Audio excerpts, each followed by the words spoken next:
I'm not so sure your intentions were pure when you came back to tell me you were gone. Maybe your words would be better understood if you hadn't said them at all. Oh, Angelina, we said we'd break it off clean. Now you're trying to make the moment linger, and all that flame don't matter much anyway. Why so quick to point the finger?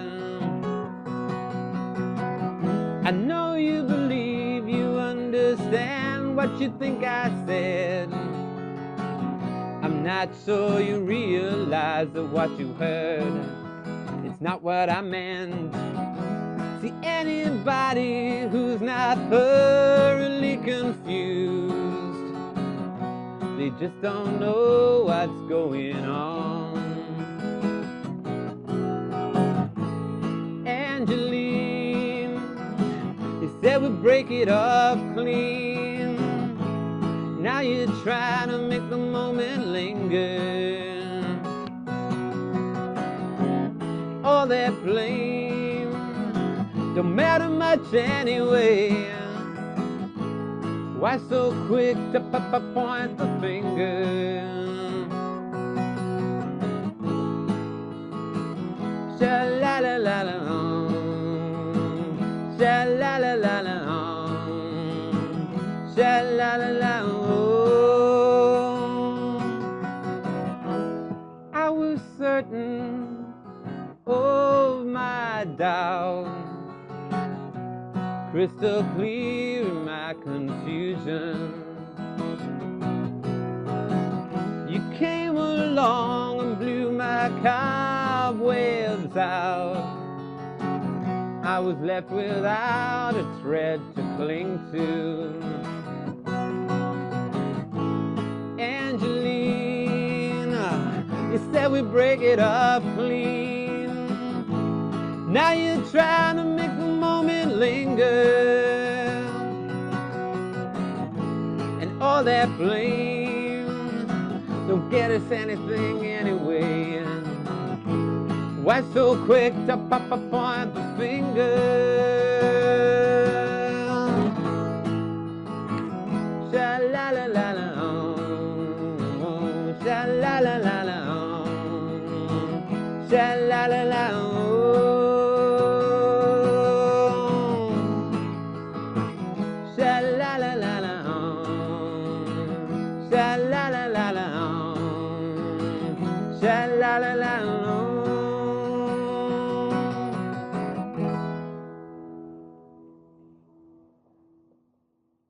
My name is Jamie McDonald, and I'm a musician, composer, writer, sometimes actor, yeah, stuff like that.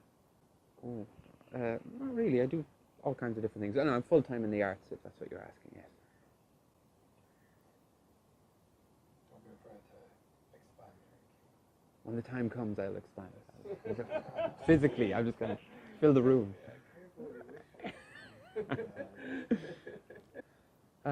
Well, when it comes to research and even writing, it's an ongoing process. So I'm constantly writing songs, and then I might develop a theme between 3 or 4 of them that look like an album. And then I might come to a point where I have to research more to expand on that idea. But it's an ongoing process. I'm constantly writing. It's not like, oh, let's do an album. Okay, now I start writing again. So research is also ongoing. But it's in everything. It's in life, in reading, in movies. Anything really. Inspiration comes everywhere. So.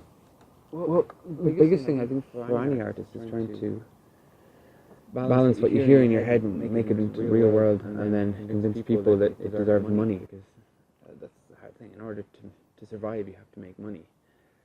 But that's not the aim when you set out to make something. You're just trying to create what's in your head in the real world.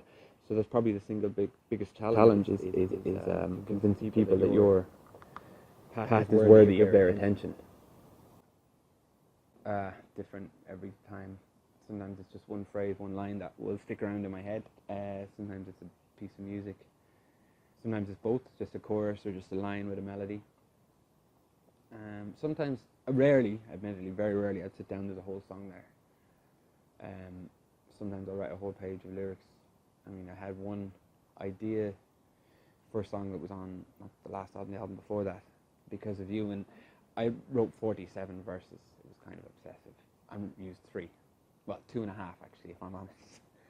So that was a case of the lyrical idea being stronger, but often it's the other way around. I have a melody or a chord sequence and I just know I'll get something out of it eventually and I'll keep working at it.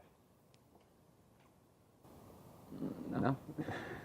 Apparently not, no. Cameraman 2 says no. Generally not, no, because I write non-stop. I'm not one of those superstitious people who believes in writer's block or having to have purple pencils on my desk, even though that's nice. Nice purple pencils. I just constantly write, so if I have an idea when I'm walking down the street, I'll put it on my phone. If I'm on a train, I'll use a notebook. I'll use everything and anything to document it. So I'm not. I think it's more the opposite. Maybe the only strange habit I have is that I write all the time.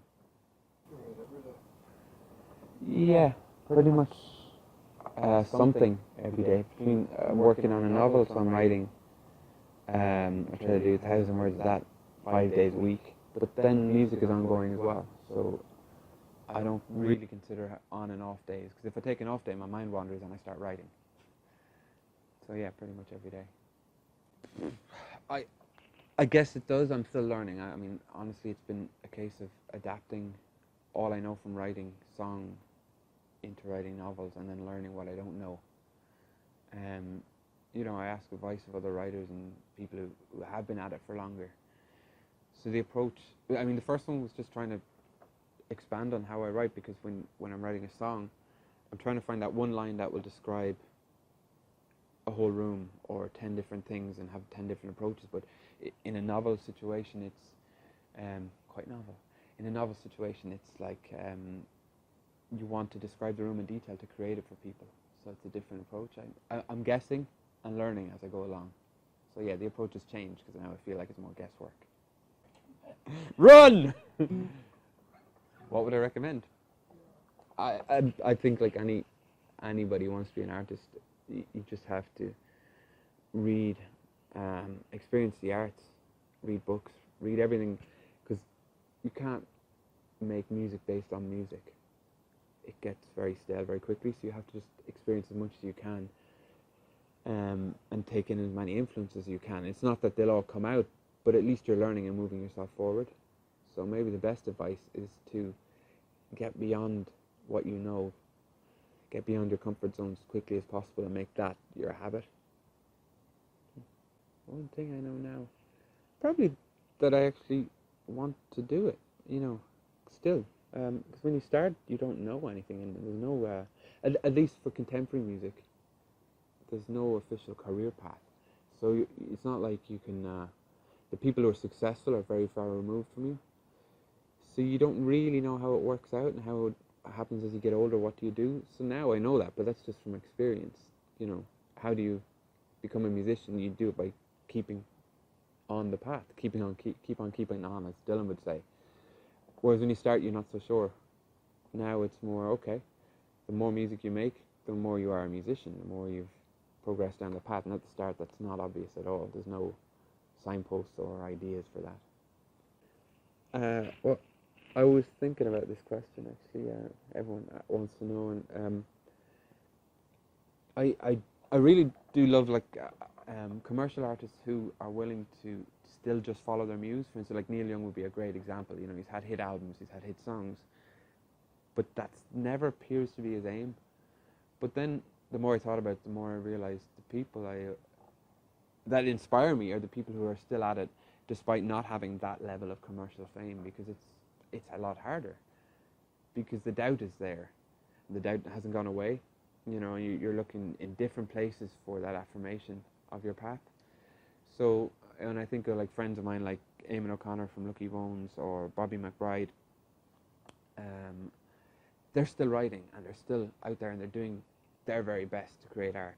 I think that's a lot harder without the obvious affirmations, because you have to rely all on yourself even after all that time. The best money ever spent? The best money ever spent on songwriting. There's a great book, and I would recommend it to almost anybody in the arts, even though it's about songwriting. It's by Paul Zollo, and it's called Songwriters on Songwriting. And it's 52 interviews. I'd love to sell it now, just put it here, shouldn't I? But 52 interviews with songwriters, and some of them I knew, some of them really obvious, but it's just about songwriting. And the main thing I learned from it was that there is actually no approach. It's so individual and personal. And again, as I said, it's great for any artist because it shows the personality and what you put into it is really the only original thing. Because as they've said a million times, everyone's heard it, you know, it's all been done before, except for the person. So I think that book is actually pretty priceless in that way. And because it's broken into interviews, it's not like you have to read the whole thing. You can pick it up and read pieces of it, and it's easy to digest. So that's probably the best. It's quite a big book, but it's a good investment.